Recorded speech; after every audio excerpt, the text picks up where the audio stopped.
Hey guys, I'm Dustin. Welcome to the channel. Thank you so much for joining us today. If you've been a longtime subscriber, thank you so much for the continued support. If you're new to the channel, make sure you hit that thumbs up and that subscribe because it really helps share the channel with new people.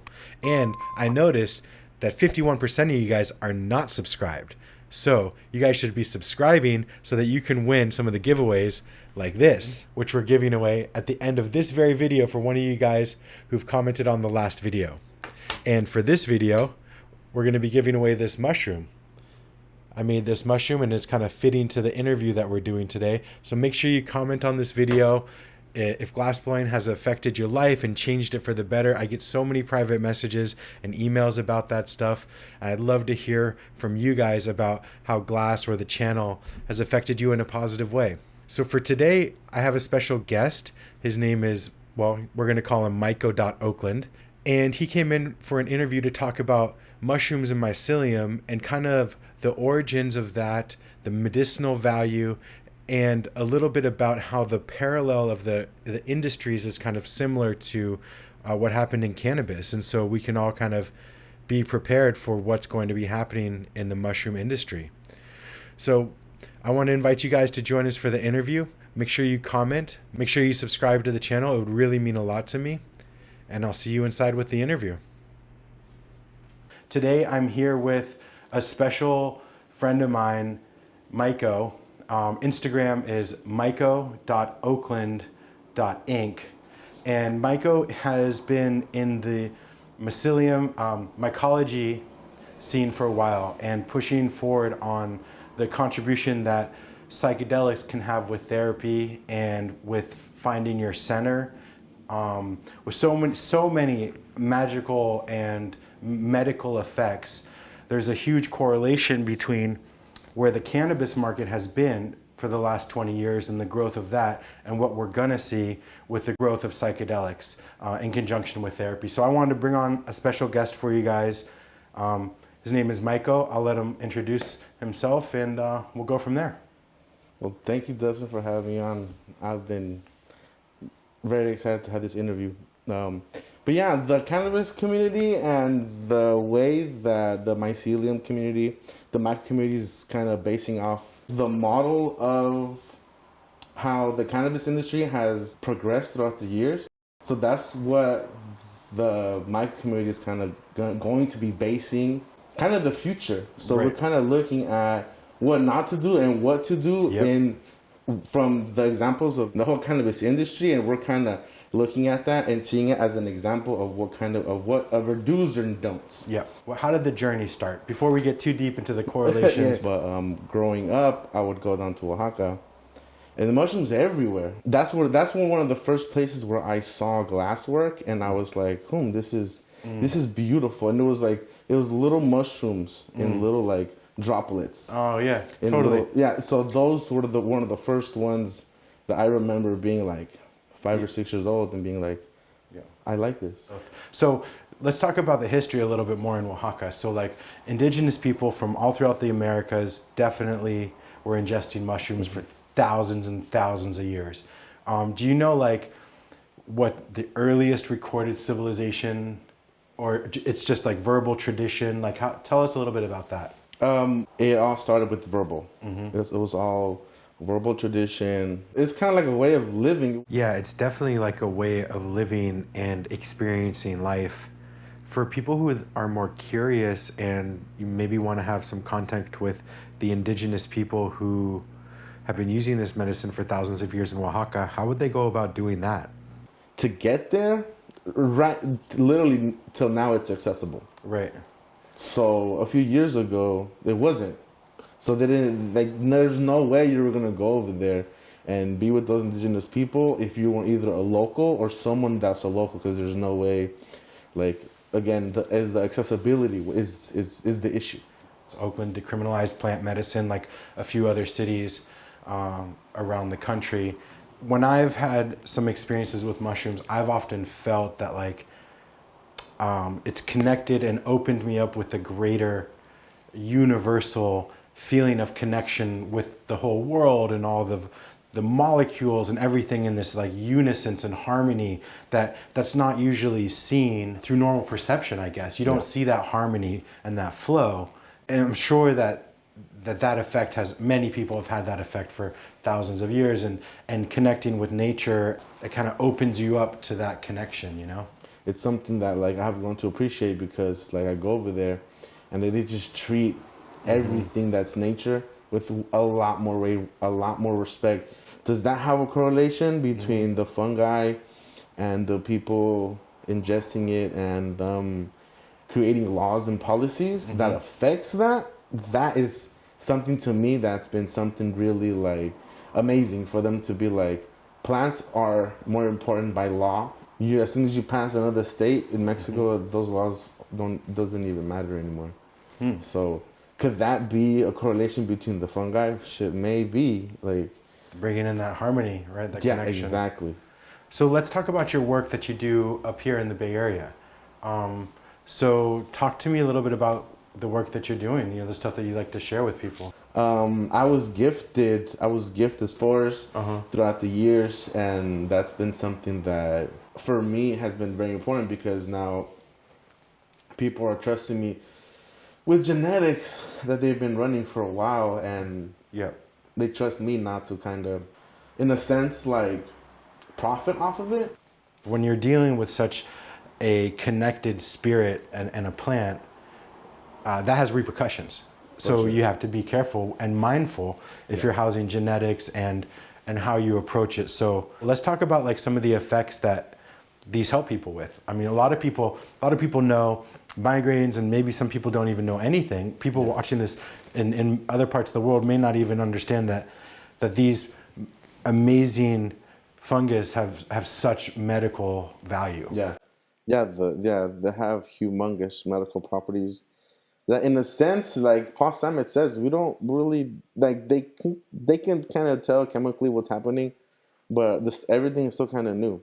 But for what we know so far, the microdoses more so have been the ones that are really the most impactful, because discreet, convenient, and you only need one. And so that's like it's like a pill like this. It's like ground up, and it's a 0.3 gram. 0.2 to 0.3. 0.2 to 0.3. It should be like 200 to 300 milligrams, right? And that's been really. Oh, so for those of you guys that don't know, this helps PTSD. It helps trauma. It helps anxiety, pain, depression. It's an aphrodisiac. It's just like cannabis, where it has this wide net of symptoms that it helps. And some people have said that some of these symptoms are occurring in today's society because our brains have developed over thousands and thousands of years to deal with the world using these plant medicines. We have CBD receptors in our brains. There's no other plant receptors in our brains, right? So some people say that these things like anxiety and depression are maybe coming about a little bit because people aren't interacting with the medicines. Have you heard that before? No, that's not something that I heard. That's a fact. Like going back to the nature, stepping back, and either taking this plant medicine or being in a place where you are more so with like the nature of just everything in general. Like it really, like it's a fact. Like there's a reason why when you go on vacation, you come back well rested, mind, everything, and it's just like it's completely true. I think it's a humongous correlation. And these little plants, fungus, have the power to change the world. I mean, they have these have influenced human beings for so long. I mean, there's an Alex Gray painting that I just want to reference here. I got to see this in real life when I was in art school. It was amazing. But he's got two ape kind of beings, standing in a cannabis farm, eating a mushroom, and another one, where with this an ape kind of being eating a mushroom, and then language kind of comes out of his mind. So it's Alex Gray, and there's other theorists too that say that mushrooms had that evolutionary kick for human beings to give them higher levels of thought and consciousness.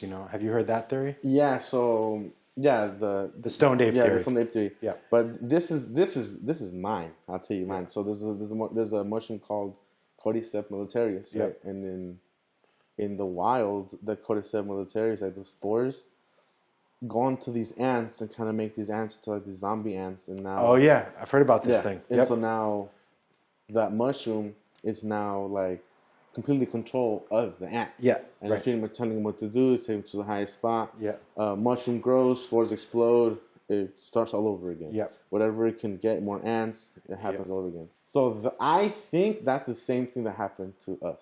Oh yeah. Yeah, well, that's the same. Well, I don't You know. think that mushrooms use us to propagate themselves I don't- throughout the world? Well, I finally got a chance to try it when I was out of high school. And since then, it was just kind of like produce. I wanted to, but I never really took the initial step. I went to college, took a philosophy class, and then I was like, fuck it. Like, I'm just going to do it. So, your work, one, you're putting yourself at risk to produce this incredible medicine. What kind of effects and reports have your clients, patients, I don't know what word you use for them, but like, what kind of effects have they reported back to you about how it's changed or helped their lives? Well, I've had an array of stuff. I've had an array from people crying and being like, "This is best thing that happened," from like, "Oh, it was a mild thing. It wasn't something that like was extremely like powerful, but like it helped me like deal with some shit." I've had a few people that hit me up to like, "Dude, like for like I was gonna kill myself last night." That's the reason why I started doing this. This is the reason why I went to college. I went to college because I wanted to help people, but I didn't know how. So I got my 2 degrees trying to help people. And when I was in college, this kind of caught more traction. I felt it was more gratifying doing this and helping people getting out of their fucking depression and being anxiety and having all of these fucked up things that has happened to them because of past trauma or shit that they're thinking about in the future.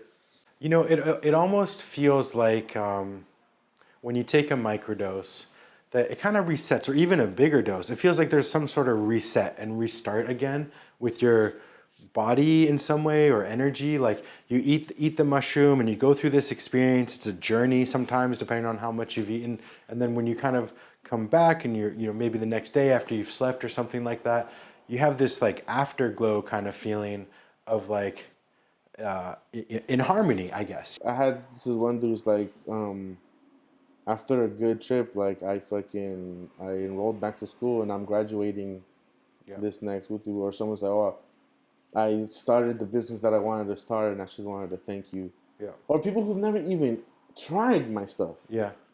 Are like, "Bro, like you inspire me." We work hard. Like, we work hard at what That's we a good point. I mean, you're helping people and bringing them calm in a really interesting and unique way that I really wanted to share with you guys, because I see a correlation. And now with the John Hopkins studies for psilocybin and also MDMA and other psychotropic chemicals that have been illegal but have these medicinal abilities, and especially with a guide, I would say that largely this category is best used medicinally initially with a guide. Somebody who can help you walk through any trauma or help ground you if you get kind of floating away and things seem to stop making sense, because when you go far enough into these realms, what you experience is called an ego death.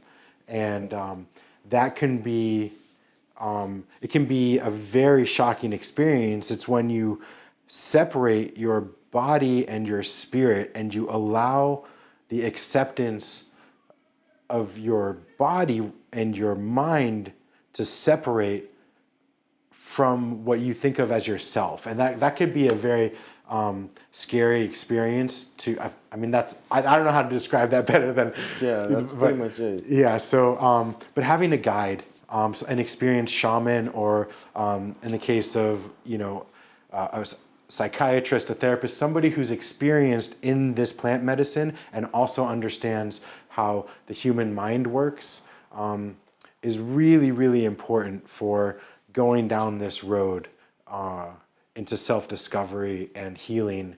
Enough people know the true power and medicinal value and have had this experience that they want to see this accepted in society now.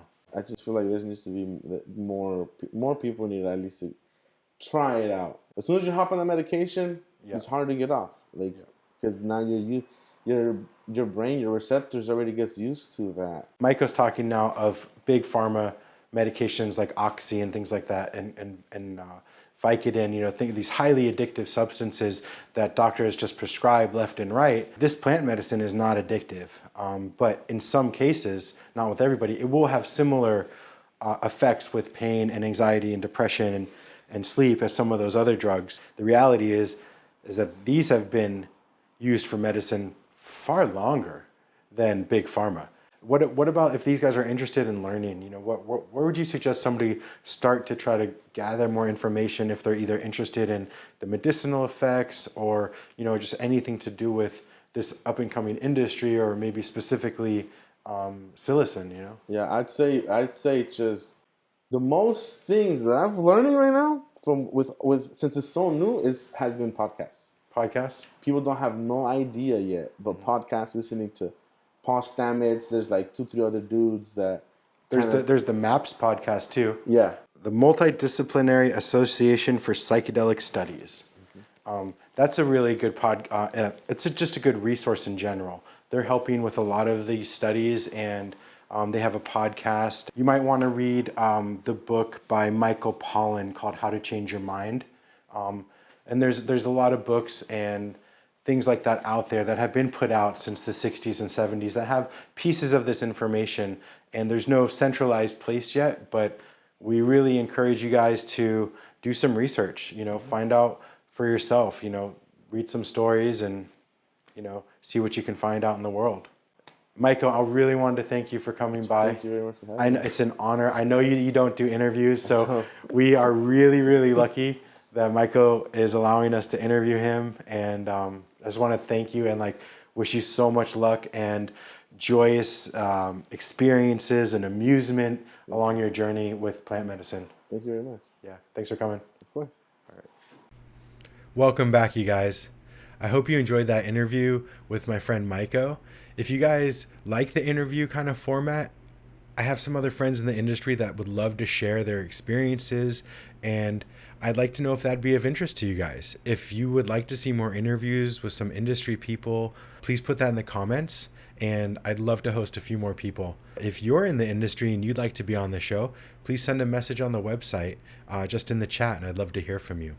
Speaking of the chat on the website, that's how the winner of this coin is going to contact us. So the winner of this coin is Scuzz Glass. Scuzz, thank you so much for all the support. I appreciate everything. Thank you for commenting on the videos. Just go to the website, open up that chat, say it's Scuzz Glass, and I'll send this right out to you.